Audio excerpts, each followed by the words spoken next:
Sabe, é uma daquelas coisas fascinantes de se pensar a jornada que todo ser humano faz.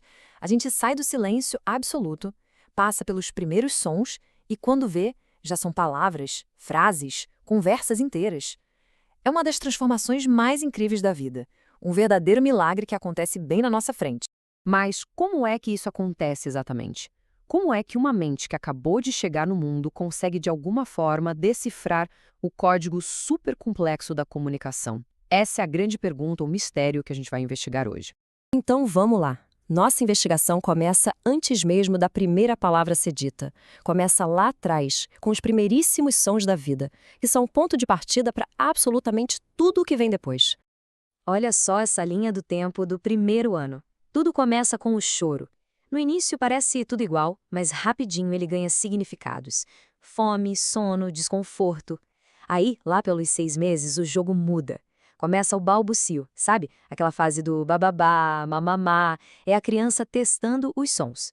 Com 10 meses, a coisa fica séria.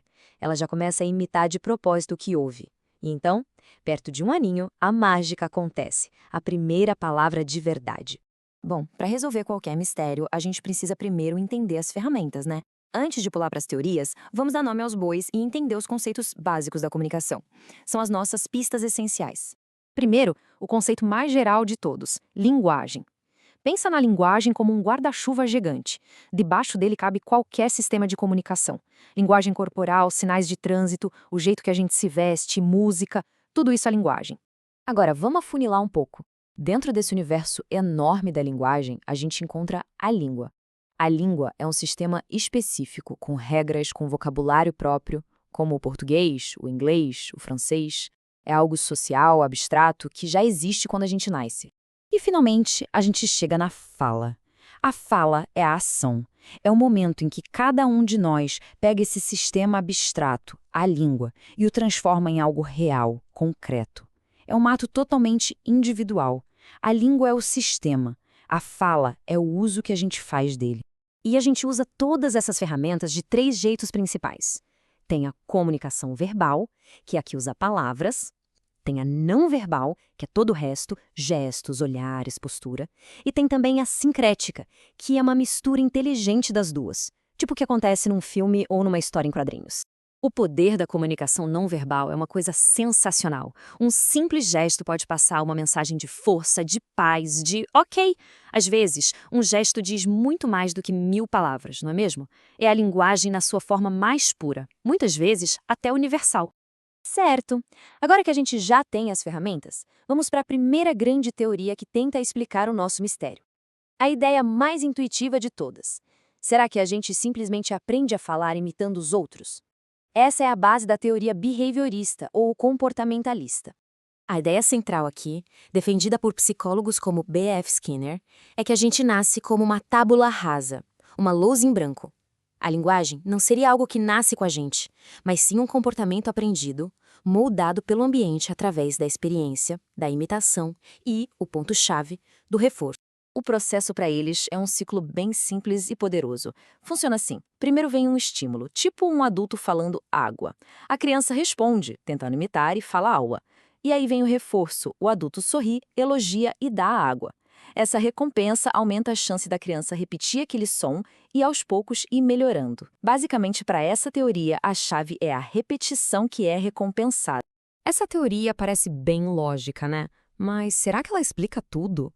A linguagem é realmente só um comportamento aprendido, igualzinho a amarrar os sapatos? Ou será que tem algo mais complexo acontecendo dentro da mente da criança?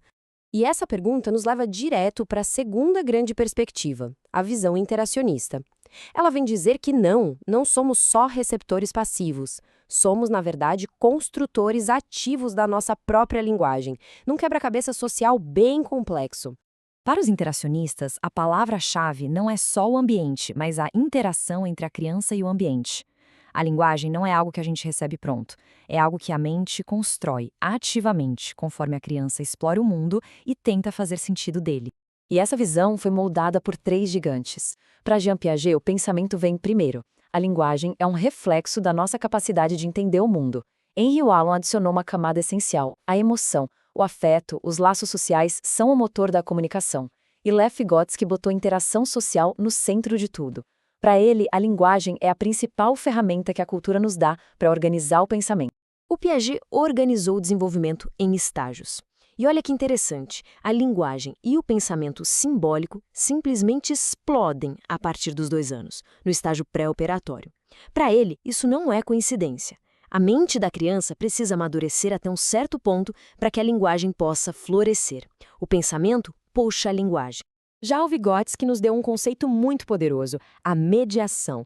Ele dizia que a gente não interage com o mundo diretamente. A nossa experiência é sempre mediada por ferramentas. E a maior de todas as ferramentas, a que nos define, é a linguagem. A grande sacada aqui é que a linguagem não é só recebida, ela é construída ativamente nessa ponte entre a nossa mente e a sociedade. Certo, então juntamos todas as pistas. De um lado, a imitação e o reforço. Do outro, a construção ativa e a interação social. E aí, como é que a gente resolve esse mistério? A resposta mais aceita hoje é uma combinação fascinante de tudo isso.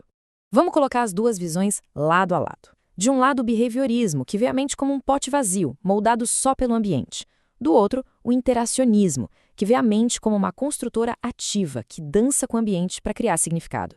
É a diferença entre ser um personagem que está sendo escrito e ser o autor da própria história.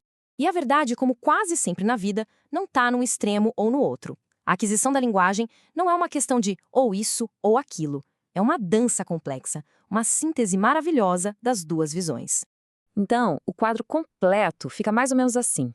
Sim, a gente imita os sons do ambiente, como diz o behaviorismo, mas como Piaget mostrou, nosso cérebro precisa estar maduro o suficiente para dar sentido a esses sons.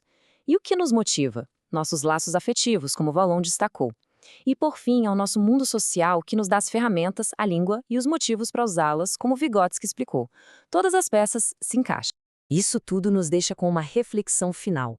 Se esse milagre da linguagem acontece nessa dança entre o indivíduo e o mundo, entre biologia e cultura, o que isso nos revela sobre a natureza de todo e qualquer aprendizado? Talvez aprender não seja só absorver informação, mas sim e sempre um ato de construir e de se conectar.